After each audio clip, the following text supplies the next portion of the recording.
Now, y'all blew up my recent video when it came to reacting to the Luka Doncic trade. Unfiltered, unscripted. It was actually insane, and it's still insane thinking about it. Because when it comes down to it, I'm not just a fan. Like, I know basketball. I know the Mavericks. I know Luka Doncic. I've been watching him very closely. I've been watching this team very closely. Pause, by the way.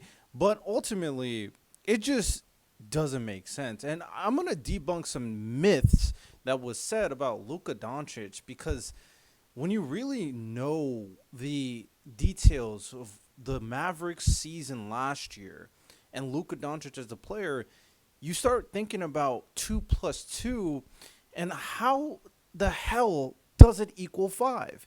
And it's crazy because you got executives, right? No, those executives apparently know ball because they were furious that they realized that Luka was on the table. I would have traded my entire franchise for Luka Doncic. We had Danny Ainge not knowing anything about this trade, and this dude's a savant and fleecing other teams with trades and deals. If he knew Luka Doncic was on the table, it's like, whoa, you're giving him to the Lakers? Nah, nah, nah. Take all my picks. Give me Luka. That's what Danny Ainge would have done. It's just heartbreaking to see that Luka wasn't asking for a trade. Luka wasn't unsatisfied.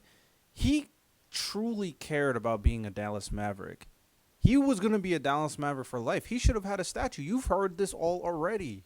And it probably went downhill. The fact that Mark Cuban didn't know this was happening and he sold his majority share. Mark Cuban, you're at fault. No, I'm joking, but like it's actually crazy. Shout out Emmanuel Ocho because he encapsulated it perfectly. Like Nico Harrison hasn't been there since Luka's been there since his rookie year. He wasn't there in the time between Dirk Nowitzki on his decline and the Mavericks having no direction.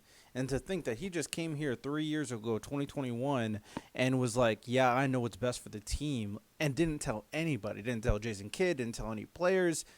It's insane. But you may be asking, what myth am I going to debunk on the limited time I have left?